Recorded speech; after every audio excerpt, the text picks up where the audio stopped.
Hello everyone. जैसा कि मैं आपको BEGC 133 जो कि हमारी बुक है ब्रिटिश लिटरेचर, जिसका हमारा एग्ज़ाम 31 को है, उसका मैं आपको पूरी सीरीज़ कंप्लीट करा चुकी हूँ। इस वाली वीडियो में मैं आपको जो रेफरेंस पोएम्स के जो यहाँ पे कुछ इम्पोर्टेंट्स यहाँ पे पैराग्राफ्स हैं जिनको मैं आपको बताऊँगी कि इनको किस टाइप से हम अटेम्प्ट करेंगे एग्ज़ाम में। तो सबसे पहले ये पैराग्राफ देखिए आप, और जिस भी पैराग्राफ में मेरे को लग रहा होगा कि हाँ ये कीवर्ड्स यूज़ करके हम इसको रिकॉग्नाइज कर सकते हैं, तो वो मैं आपको बताऊंगी। जैसे ये पैराग्राफ है हमारा फर्स्ट, इफ़ दो shouldn't never see my face again, pray for my soul, more things are wrote by prayer than this world dream of, wherefore let their voice rise like a fountain for me night and day. For what are men better than sheep or gods that nourish a blind life within the brain, if knowing good they lift not hands of prayer both for themselves and those who call them friends। जो ये हमारा ये passage दे रखा है इन्होंने, ये हमको सबसे पहले तो हमको ये पहचानना है कि किस कौन से हमारे ब्लॉक से लिया गया है, किस नॉवल से लिया गया है, किस प्ले से लिया गया है और उसके राइटर कौन है। तो सबसे पहले यहाँ पे मैं आपको कीवर्ड बताती हूँ। जो ये कीवर्ड है हमें यहाँ पे ना थैन, ये हमारा कीवर्ड रहेगा। ये हमारा ब्लॉक जो फोर्थ ब्लॉक है, मोर्टे डे आर्थर, ये कीवर्ड हमारा इस ब्लॉक से रिलेटेड है। और जो मोर्टे डे आर्थर हमारी ये हमारा ये ब्लॉक है, ये अल्फ्रेड टेनिसन ने लिखा है। जैसे कि मैं आपको पढ़ा चुकी हूँ पूरा ये, जब हमने ब्लॉक नंबर 4 किया था तब। तो सबसे पहले हम इसमें रेफरेंस में क्या लिखेंगे, यहाँ पे हम रेफरेंस वर्ड भी यूज़ कर सकते हैं और हम यहाँ पे कॉन्टेक्स्ट वर्ड भी यूज़ कर सकते हैं रेफरेंस के स्थान पर। तो सबसे पहले हम यहाँ पे कॉन्टेक्स्ट या रेफरेंस लिखेंगे। देन हम लिखेंगे कि दीज लाइन्स टेकन फ्रॉम, जो ये लाइनें हैं ये ली गई हैं कहाँ से, Morte d' Arthur written by Alfred Tennyson. यहाँ पे आप टेनिसन लिख देना। ये हमारा रेफरेंस है जो हमको स्टार्टिंग में लिखना है। जैसे हम हिंदी में प्रसंग या संदर्भ लिखते हैं कि ये लाइनें इस पोएम से ली गई हैं, इसके लेखक ये हैं, जैसे भी हम लिखते हैं उसी टाइप से हमको ये इंग्लिश में भी लिखना होता है कि सबसे पहले हम रेफरेंस या हम इसको कॉन्टेक्स्ट भी बोल सकते हैं कि these lines are taken from Morte d' Arthur written by Alfred. यदि हम इस जो हमारा सेकंड स्टेप होता है वो होता है इसमें एक्सप्लेनेशन, जिसमें हम एक्सप्लेन करते हैं हमारी इन लाइनों को। जैसे कि यहाँ पे मैं आपको थोड़ा बहुत बता देती हूँ इसके एक्सप्लेनेशन के बारे में। जैसे king Arthur ask the knights to feel comfortable, वो अच्छा फील कर रहे हैं और बोल रहे हैं अपने शूरवीरों को कि तुम भी कंफर्टेबल फील करो फ्रॉम हिज साइड, उसके साइड से। As he life is almost over, उसको लग रहा है कि उसकी लाइफ ऑलमोस्ट ओवर हो चुकी है। He has perform duties of his life, कि वो कह रहा है कि उसने मोस्टली ड्यूटीज़ अपनी कंप्लीट कर ली हैं अपनी लाइफ की। He hopes and pray that God may accept his work by purifying it of all its unworthiness. God ने उसकी जो होप्स और प्रेयर्स थी एक्सेप्ट मोस्टली गॉड ने उसको प्योरीफाई करके उसको अच्छे से उसकी कीमत उसको समझा दी है। Then he ask the knights to pray for the peace if his soul does not find him alive in the world. जैसा कि उसने कहा कि जो उसको शूरवीर थे उन्होंने प्रेयर की है शांति के लिए, पीस के लिए, कि जो उसकी आत्मा, उसकी जो सोल है उसको इधर उधर वर्ल्ड में भटकना ना पड़े और वो इधर उधर वो वर्ल्ड में जीवित ना रहे, वो किसी को मिले नहीं, इसलिए उसके जो शूरवीर है, उसके जो राइट्स हैं, उन्होंने उसके लिए प्रेयर की है। इस टाइप से हम इसको एक्सप्लेन करेंगे। हम इसको कितने भी एक्सप्लेन कर सकते हैं, क्योंकि यदि मैंने आपको इसकी समरी बता रखी है तो आप उसका यूज़ करके आप यहाँ पे उसको ऐड ऑन करके आप इसको थोड़ा सा एक्सपेंड करके आप इसको ईजिली लिख सकते हो। तो ये तो हो गया हमारा फर्स्ट पैराग्राफ जो मैंने आपको बताया। हम देखते हैं हमारा नेक्स्ट पैराग्राफ। ये देखिए, जैसे ये वाला है, जो ये वाला पैराग्राफ है, he did it like an operatic tenor, a regular handsome fellow with flashing eyes and lovely mustache, shooting a war। देखो war वर्ड आ गया तो मतलब आर्म्स एंड द मैन, मतलब ये कुछ कीवर्ड्स हैं, मैं आपको बार बार बोल रही हूँ। ये आप इनको माइंड में रखोगे तो आप इजीली इसको रिकॉग्नाइज कर पाओगे कि ये किस मतलब हमारे ब्लॉग से लिया गया है, राइटर कौन है। क्योंकि यहाँ पे वार वर्ड जो है वो हमारे लिए कीवर्ड रहेगा, और आर्म से हमको एकदम से हमारे माइंड में स्ट्रक कर जाना चाहिए कि वार वर्ड जो है वो arms and the man blog से लिया गया है, और जिसका राइटर कौन है, जॉर्ज बर्नार्ड शॉ, ये इसके राइटर हैं। तो आगे देखते हैं हम इसको। And crying and charging like dawn, Kyoto and the wine mills, we nearly burst. यहाँ पे ये वर्ड है ना ब्रस्ट, ये भी कीवर्ड रहेगा आर्म्स एंड द मैन के लिए। Laughter at him but when the sergeant, देखो यहाँ पे तो हमारे कैरेक्टर का नाम ही आ गया, इससे बेस्ट हमारे लिए क्या हो सकता है कि कैरेक्टर का नाम ही यहाँ पे मेंशन हो गया है। मतलब यहाँ पे हमारे कैरेक्टर का नाम ही आ गया है सर्जेंट, तो ये भी हमारे लिए यहाँ पे कीवर्ड हो जाएगा। जैसे मैंने आपको हिंदी में कीवर्ड्स बताए थे, सेम सिमिलरली मतलब हम इंग्लिश में भी यहाँ पे इसको पिक करना होगा, रिकॉग्नाइज करना होगा कि कीवर्ड्स क्या है, जिसको हम मतलब पकड़ के मतलब जिसको हम ध्यान में रख के उसको अच्छे से पहचान पाएँ कि किस पोएम से लिया गया है, उसका राइटर कौन है। Run up as white as a sheet and told us they didn't send us the wrong cartigers and that we could not fire a shot for the next 10 minutes. We laughed at the other side of our mouths. I never felt so sick in my life, though I have been in one or two very tight places, and I had not even a revolver cartridge, nothing that but chocolate. तो यहाँ पे chocolate की बात आ रही है। मैंने आपको बताया था जो वहाँ पे मतलब जो हमारी इसमें हीरोइन थी, जो मतलब हमारी यहाँ पे प्रोटोगोनिस्ट थी, जो फीमेल थी, उसने उस जो आर्मी वाला सोल्जर आया था उसने उसको वहाँ पे चॉकलेट रेफ़र की थी, और उसने उसको चॉकलेट कैप्टन के नाम से भी उसने उसको निकनेम दिया था। तो ये भी हमारा चॉकलेट यहाँ पे कीवर्ड्स रहने वाला है। वही यहाँ पे रेफरेंस लाइन्स वही आ जाएंगी कि these lines are taken from Bernard Shaw play Arms and the Man. मतलब जो आर्म्स एंड द मैन हमारा ये है, ये हमारा प्ले है जो हमने इससे पहले किया था। क्या किया था, हमने ये वाला किया था। तो ये हमारा ये क्या था, ये पोएम थी जो लिखी गई है। ये चीज़ें हमको ध्यान रखनी होगी कि पोएम कौन सी है और प्ले कौन सा है, चीज़ भी हमको माइंड में रखनी होगी। तो मतलब जो ये वाली लाइनें हैं, मैंने आपके यहाँ पे कीवर्ड्स बताया है कि कौन कौन से कीवर्ड्स रहेंगे। और ये प्ले है आर्म्स एंड द मैन, यहाँ पे एंड है, इसको आप ठीक कर लेना, ये मिस प्रिंट हो रखा है, एंड द मैन, और बर्नार्ड शॉ ने लिखा है ये। नेक्स्ट मैं आपको बताती हूँ, ये देखिए एक बात मैं आपको कीवर्ड्स और बता रही हूँ। जो लास्ट ब्लॉक है मोर्टर डे आर्थर, उसमें जैसे ये आपको दिख रहा है ना, जगह जगह पे मतलब अपोस्ट्रोफीज सिंबल्स यूज़ किए गए हैं।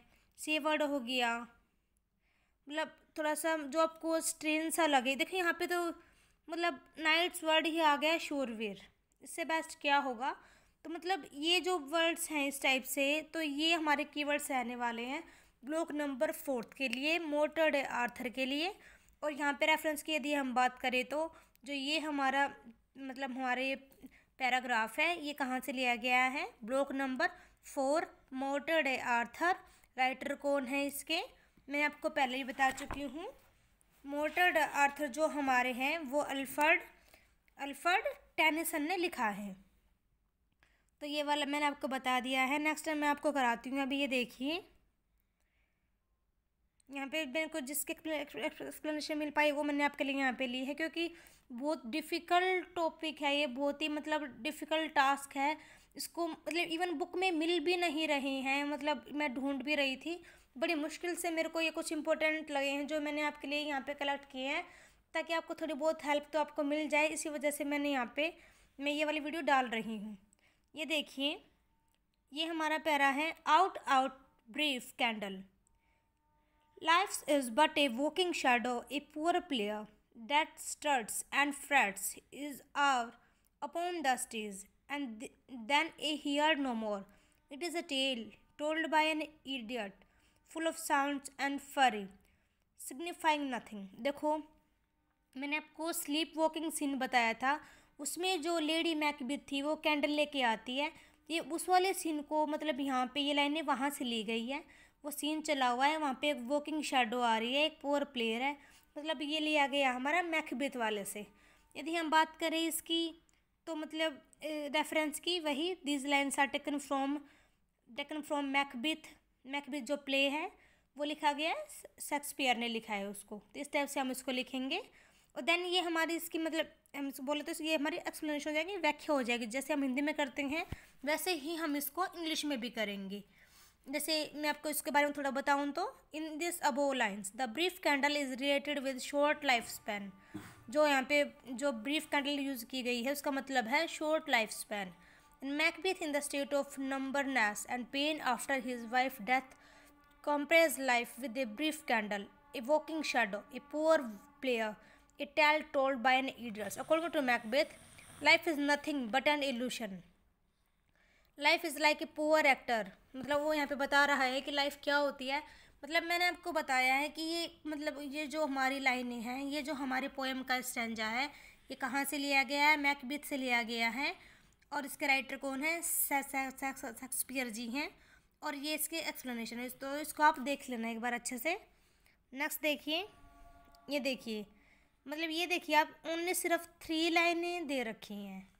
मतलब इसमें आप क्या एक्सप्लेनेशन करोगे, मतलब तो एक डिफ़िकल्ट तो बहुत मुश्किल रहने वाला है ये, बट फिर भी आई होप कि आपको थोड़ा बहुत काम आ जाए ये वीडियो।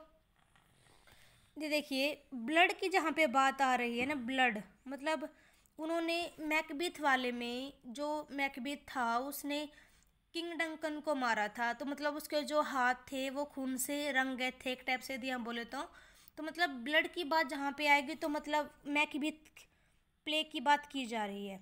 मतलब मैकबेथ प्ले की बात की जा रही है। और मैकबेथ प्ले किसने लिखा है आपको पता ही है, शेक्सपियर जी ने लिखा है। तो ये यहाँ पे इसका रेफरेंस हो गया कि these line are taken from Macbeth play written by Shakespeare. ये देखिए यहाँ पे इन द सबो क्योर्स Shakespeare symbolize the blood on Lady Macbeth hands. देखो the blood recurs in many parts of the play starting from act 1 scene 1 act एक्ट 5 scene 8 in 1-4। मैंने बता रखा है कि किस किस सीन में और किस एक्ट में मतलब ब्लड वर्ड को यूज़ किया गया है। Lady Macbeth in this scene is concerned about the imaginary blood in her hand that is caused due to her past murders और इन्वॉल्वमेंट्स इन मर्डर। मतलब उसके हाथ पे ब्लड लगा हुआ था, उसको क्या फीलिंग आ रही थी कि उसने मर्डर किया है अपने पास्ट में। This is ironic because she only planned out to kill Duncan and is then unaware of Macbeth's involvement in the murders of Banquo and Macduff family. Nevertheless, she is plagued by the insidious acts she committed and confesses them during her slave walk। मतलब उसने ये confess भी कर लिया था कि हाँ उसने मतलब उसने मर्डर किया है उस टाइप से। तो मतलब ये वाला स्टैंजा है, 3 लाइनें यहाँ पे मैंने आपको कीवर्ड बताया आपको ब्लड। तो मतलब ब्लड वर्ड आपको दिख जाए तो मतलब वो कहाँ से लिया गया है, मैकबेथ वाले से लिया गया है और लिखा गया है शेक्सपियर के द्वारा। नेक्स्ट देखिए आप ये वाला,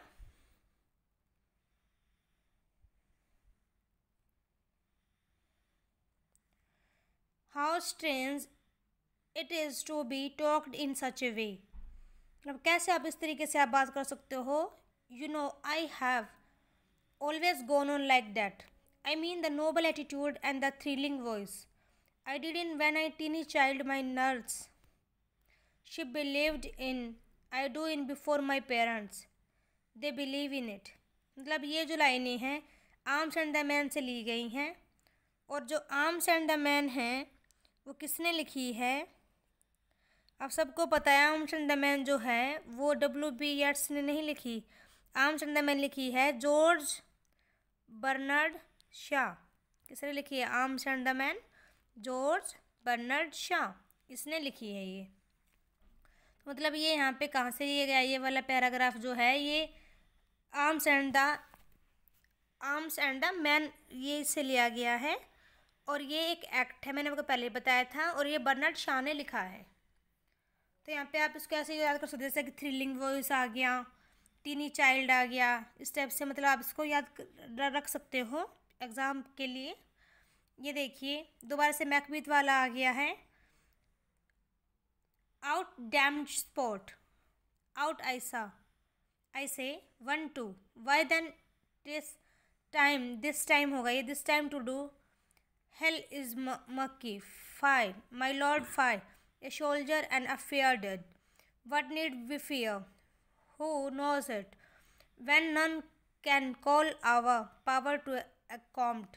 तब जो ये लाइनें हैं यहाँ पे मतलब वो बात कर रहे हैं यहाँ पे, तो ये मैकबीथ से लिया गया है वही, और शेक्सपियर ने इसको लिखा है। तो इसको आप मतलब ऐसे कन्वर्सेशन हो रही है 1 2 इस टाइप से याद कर सकते हो, क्योंकि ऐसी कन्वर्सेशन किस में हुई है, मैकबीथ वाले में ही हुई है।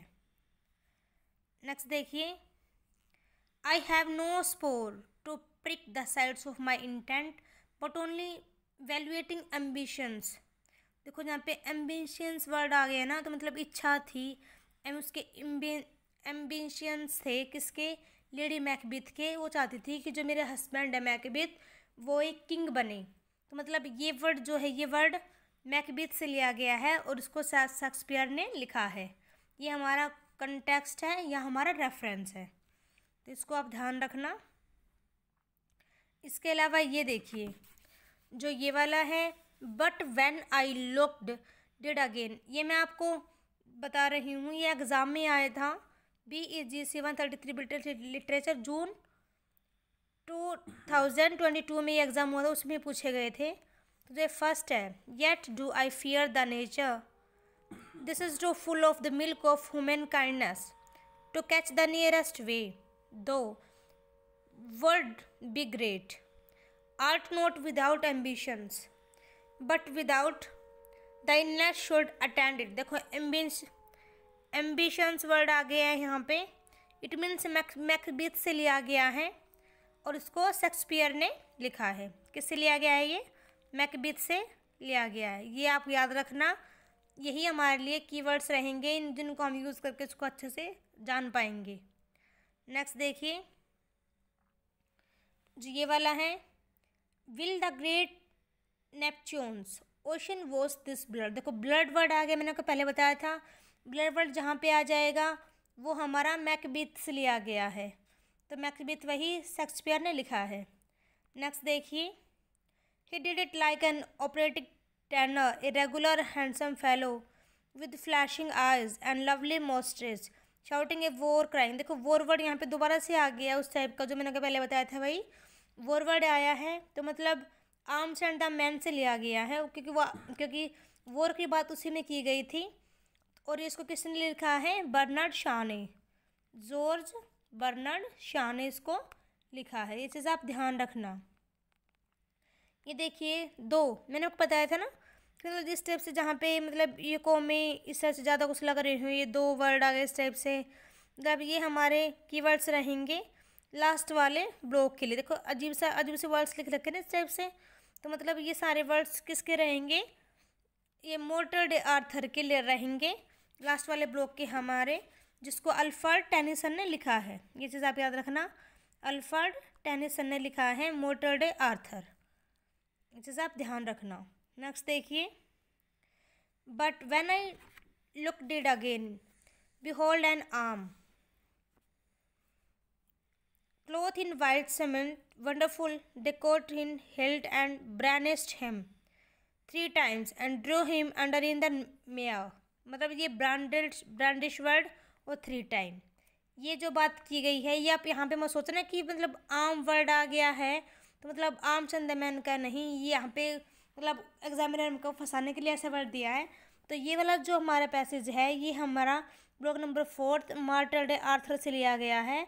और मोर्टर डे आर्थर किसने लिखा है, टेनिसन ने लिखा है, अल्फ्रेड टेनिसन ने लिखा है। ये मोर्टर डे आर्थर से लिया गया है और इसको किसने लिखा है, अल्फ्रेड टेनिसन ने लिखा है।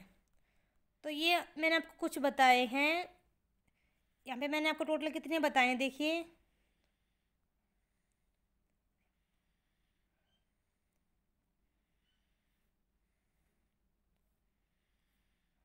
यहाँ पे मैंने आपको 12 मतलब टोटल मैंने आपको यहाँ पे 13 पैसेज बताए हैं। और ये इम्पोर्टेंट हैं, प्रीवियस ईयर पेपर्स में पूछे गए हैं। और इस टाइप से आपको थोड़ा आइडिया हो जाएगा कि किस टाइप से एग्ज़ाम में हमको अटैम्प्ट करना है, कैसे हम रेफरेंस लिखेंगे, कैसे हम उसको एक्सप्लेन करेंगे इस टाइप से। और इसके अलावा मैंने आपको कुछ कीवर्ड्स बताए हैं कि किस टाइप से हम उनका यूज़ करके हम उसको रिकॉग्नाइज कर पाएंगे कि ये कहाँ से लिया गया है। तो आई होप कि आपके लिए हेल्पफुल रहे ये वाला सेशन। मैंने अपनी तरफ से बहुत कोशिश की है इस वीडियो को बनाने में, क्योंकि बहुत ही मुश्किल है। आप जैसे कि आप पढ़ भी रहे होंगे, आपको लग भी रहा होगा, बट फिर भी I will try to do my best. Thank you everyone.